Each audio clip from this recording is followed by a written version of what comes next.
Rajim. Bismillahirrahmanirrahim. Nahmadu wa nasalli ala Rasulihil Kareem. Pakistan condemns in the strongest possible terms the Israeli aggression against the brotherly country of Qatar. This highly provocative and reckless action constitutes a blatant violation of Qatar's sovereignty as well as international law, the UN Charter, and the established norms governing interstate relations.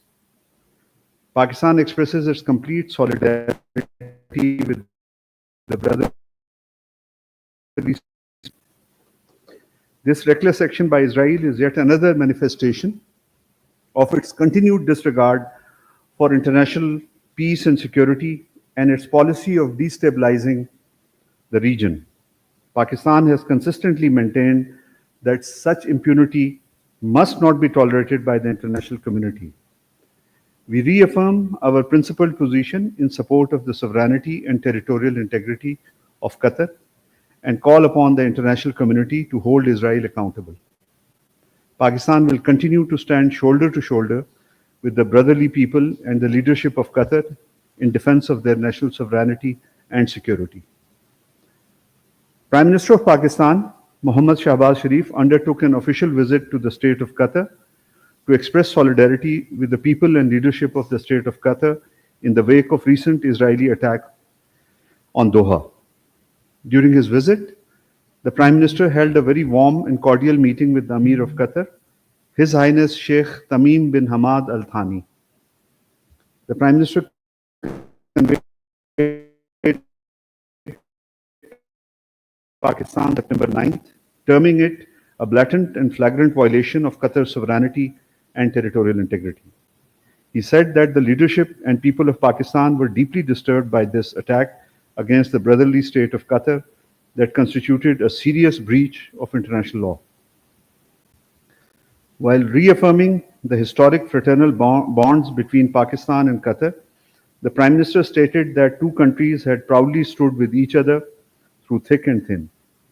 It was in this spirit of brotherhood that Pakistan stood shoulder to shoulder with His Highness the Amir, the royal family of Qatar, and with the brotherly people of Qatar during this challenging time.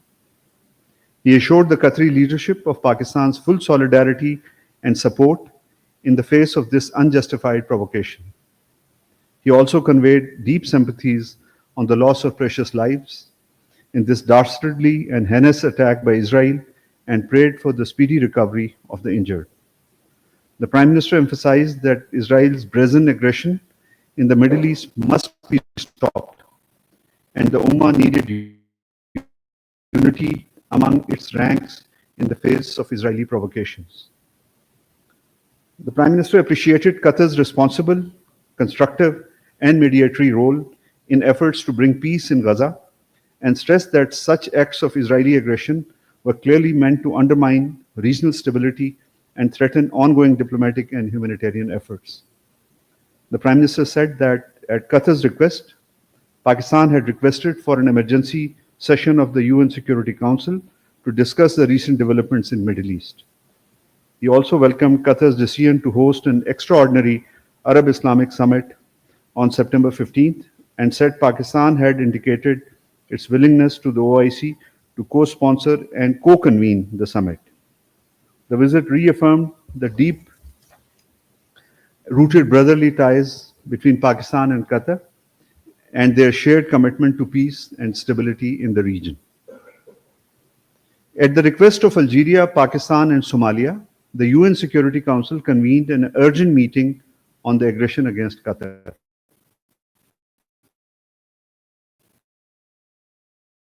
So, during the session, Pakistan's permanent representative to the United Nations, Ambassador Asim Iftikhar, said that this irresponsible action by Israel was yet another manifestation of its systemic disregard for international law and its brazen policy of destabilizing the region.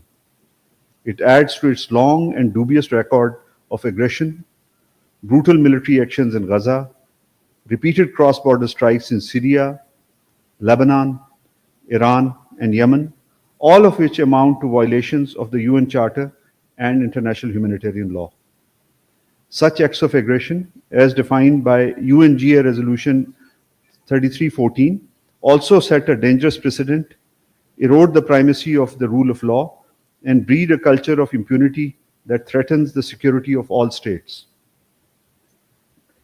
He added that at a time when delicate negotiations on Gaza peace deal were progressing towards a possible breakthrough, striking the territory of a principal mediator and those directly involved in negotiations is a deliberate attempt to prolong the suffering of the civilians.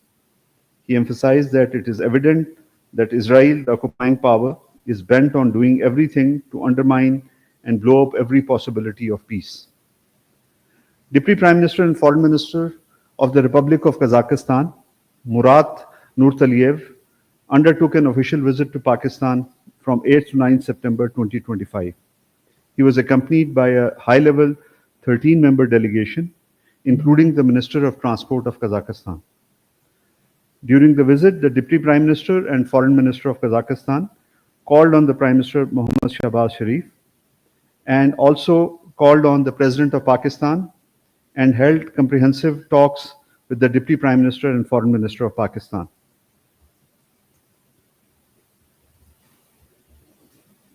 During the delegation level talks, the two sides reviewed the entire spectrum of bilateral relations. Discussions focused on enhancing trade and investment flows, expanding agricultural cooperation, advancing collaboration in information technology, education, through logistics and transport links. They also exchanged views on enhancing coordination at multilateral fora. Following the delegation-level talks, the two leaders also signed the action plan of cooperation between the Ministry of Foreign Affairs of Pakistan and Ministry of Foreign Affairs of Kazakhstan. The action plan provides a structured roadmap for intensified engagement in diverse fields, including politics, trade and economy, defense and security, science and technology, culture, tourism, humanitarian assistance, and consular facilitation. Before the delegation-level talks, meetings of the visiting Kazakh delegation were also held with Pakistan's Ministers of Communication, Railways, and Commerce. Moreover, the meeting of joint working groups on IT and agriculture were also held. The Kazakh delegation also visited National Aerospace Science and Technology Park to explore cooperation in the IT sector. Moreover, the Kazakh DPM also held a business meeting with the Pakistani captains of Pakistan industry. Prime Minister, Foreign Minister, Senator Mohammad Ishaq Dar spoke with Foreign Minister of Azerbaijan, Jahan Behramov, on 10 September 2025. The two leaders discussed bilateral matters of mutual interest and followed up on Prime Minister Shahbaz Sharif's recent meeting with President Aliyev on the sidelines of the SCO summit. The Turkish Minister of National Defense, Yashar Guler, visited Pakistan 8th to 10 September 2025 to lead the Turkish delegation for the 16th session of Pakistan-Turkey Joint Ministerial Commission. Mr. Guler also called on the Prime Minister Mohammad Shahbaz Sharif and held meetings with Defense Minister Khaja Mohammad Asif and Field Marshal Sayyid Asim Munir during his three-day visit. During the call on the Prime Minister, the two sides shared their commitment to further deepen the bilateral cooperation between the two brotherly countries in all areas of mutual interest. During the meetings of Minister Guler with Defense Minister Khaja Asif and Field Marshal Sayyid Asim Munir, both sides reaffirmed their commitment to further strengthen the strategic and defense cooperation. The 16th JMC was co-chaired by Pakistan's Minister of Commerce, Mr. Jam Kamal Khan, and Minister Guler. The meeting provided an opportunity to follow up on the agenda of the High-Level Strategic Cooperation Council.